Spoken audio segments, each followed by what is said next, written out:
அதிகாரத்திற்கு செல்லக்கூடியவர்கள் இந்த சமூகத்தை பற்றி சரியாக புரிந்திருக்க வேண்டும், இல்லை என்றால் உங்கள் அதிகாரம் சரியாக பயன்படாது. இரண்டாவது, கல்வியுடைய நோக்கம் என்ன என்பதை நீங்கள் தெளிவாக புரிந்து கொள்ளுங்கள். சமூகத்தை மாற்றுவதற்கான திறவுகோல் அதுதான் என்ற திருத்தத்தோடு நீங்கள் உள்ளே போகிற போது உங்கள் கல்வியின் வழியாக மாற்றத்தை உண்டாக்க முடியும். Education is to make changes. மூன்றாவது, உங்கள் எண்ணங்கள் மாறாத வரை எந்த விளைவுகளும் மாறப்போவது இல்லை.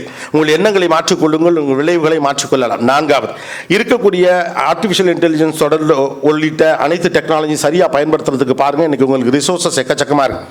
ஆனால் கருவிகளுக்கு இல்லாத எம்பத்தி உங்களிடம் இருக்கணும். சமூகத்தை புரிந்து கொள்ளுங்கள். ஐந்தாவது, சிவில் சர்வீஸ் எக்ஸாமினேஷன் மாதிரியான படிப்புகளை படிக்கக்கூடியவர்கள் இந்த சமூகம், உலகத்துடைய அரசியல், இங்கே இருக்கக்கூடிய உள்குத்துக்கள், ஒவ்வொரு விஷயத்திலும் எளிய மனிதர்களையே நெசுக்கப்படுகிறார்கள் என்பது குறித்த எல்லா புரிதலும் உங்களுக்கு இருந்திருக்க வேண்டும்.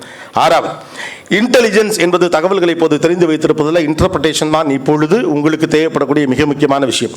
ஏழாவது, எந்த சூழ்நிலையும் உங்களை பற்றி குறைவாக மதிப்பிடாதீர்கள். உங்களை விட உயர்ந்தவர்களும் கிடையாது, உங்களை விட தாழ்ந்தவர்களும் கிடையாது, எல்லோரும் ஒன்றுதான் என்று புரிந்து கொள்ளுங்கள். எட்டாவது, கற்பனையிலேயே மனதை பெரிதாக நீங்கள் வைத்துக் கொள்ளாதீர்கள். பிரச்சனை என்றால் உடனடியாக அணுகுங்கள். பயம்தான் நம்மை பின்னுக்கு தள்ளிக்கொண்டே இருக்கிறது என்பதில் கவனமாக இருங்கள்.